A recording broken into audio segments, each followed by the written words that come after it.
আচ্ছা, এই যে আমি আপনাকে শেষ প্রশ্নটা করছি, এই যে নতুন দলের একজন নেতা জনাব সার্জিস আলম, উনি আজকে একটা কথা বলেছেন যে শেখ হাসিনাকে নাকি ফাঁসির দড়িতে ঝোলানোর আগ পর্যন্ত এই দেশে নির্বাচন হবে না। তো এটার মাধ্যমে সে আসলে কি করতে চায়? নির্বাচনটা কি তাহলে শেখ হাসিনা ফাঁসির দড়ি থেকে উঠানো এত সহজ, এবং তাকে গিয়ে এত দ্রুত নির্বাচন তাহলে কি হবে নির্বাচনটা? আপনি নির্বাচনের কথা বলছেন, তারা তো নির্বাচনকে দূরে সরিয়ে দিচ্ছে তাহলে। আমি আপনাকে বলি, একটা পিতার অনেক ধরনের, একটা মানুষের অনেক সন্তান থাকে, সুসন্তান থাকে, কুসন্তান থাকে।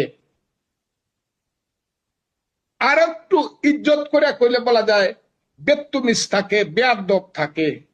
আমরা একটা বিপদে পড়ছি বাংলাদেশে। এই বিপদটার মাঝে আজকে পড়ছি, বেয়াদবদের বিপদটার মাঝে। ও কি জানে? ওর বাপে জানে। ওর বাড়ি থেকে 500 350 কিলোমিটার, বাপে যার বাড়ি তো পঞ্চগড়ে। কয়দিন লাগে একটা মানুষকে ফাঁসিতে ঝুলাইতে? ও কেন গিয়া ওই যে আইসিটিতে জিজ্ঞাসা করে না? ওই যে তাজুল ইসলাম যে আছে প্রসিকিউটর, তাকে জিজ্ঞাসা করে না যে একটা ফাঁসি যদি ফাইনাল করতে হয় আপনার কত বছর সময় লাগবে? মিনিমাম 15 বছর সময় লাগবে। এটা বাবর সাহেবের ইতিহাসটা দেখেন, তাইলেই বুঝবেন। সালাম সাহেবের, টাঙ্গাইলের সালাম সাহেবের ইতিহাসটা দেখবেন। ফাঁসির অর্ডার হয়েছে 11 সনে, কিন্তু 24 সন পর্যন্ত ফাঁসিতে ঝুলানো যায় না, এই কারণ এটা এপিল আছে। এপিল অনেক দেরি হয় একটা মানুষকে তাইলে আপনি 15 বছর যদি ধরি, এই ছেলেটা বলে যে ফাঁসি নাকি, ফাঁসিতে আইনগত ভাবে হয়, তাহলে 15 বছর আপনারা থাকবেন ক্ষমতায়। হ্যাঁ, কিসকি বান্দির ফুতের নাম সুলতান খা। হ্যাঁ, সুলতান খার ছেলেরা। আল্লাহ, দুনিয়া কিন্তু এরকম থাকবে না, থাকা উচিত না। এ দেশ কিন্তু এরকম থাকবে না, মানুষ কিন্তু থাকবে।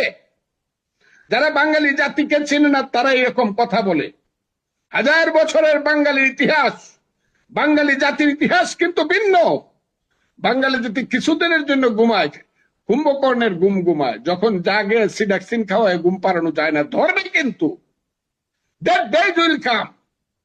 এক একটা ছেলে, হ্যাঁ, পেটে ভাত ছিল না, পরনে কাপড় ছিল না, সিরা গেঞ্জি পরে ঘুরতা, এখন টসটসা গাল হইছে টমেটোর মতো।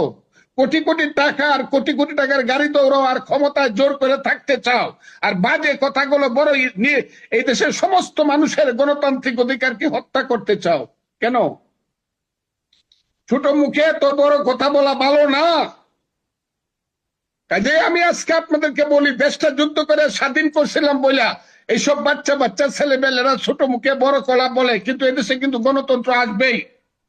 আমি মরে যেতে পারি, আমাকে গুলি করে মারতে পারে, কিন্তু গণতন্ত্র কিন্তু এদেশে আসবেই।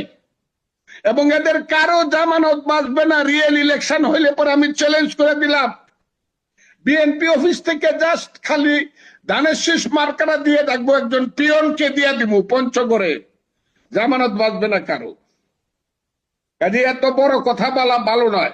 এই দেশটাকে তারা শেষ করে দিচ্ছে, এই দেশটাকে গৃহযুদ্ধের দিকে নিচ্ছে। কাজে আমি আপনাকে বলবো, আপনার মাধ্যমে আমি বাঙালি জাতিকে, বাংলাদেশের মানুষকে আমি বলতে চাই, ইউনূস সাহেবকে আমি অনুরোধ করতে চাই, জনাব অধ্যাপক মোহাম্মদ ইউনূস, 7 মাস আগে যখন আপনাকে দায়িত্ব দেওয়া হয়, এই দেশের মানুষ রাতের বেলায় 8 তারিখে ঘুমায় নেয় আনন্দে। এই 7 মাসে আপনি দেশটাকে অন্ধকার করছেন।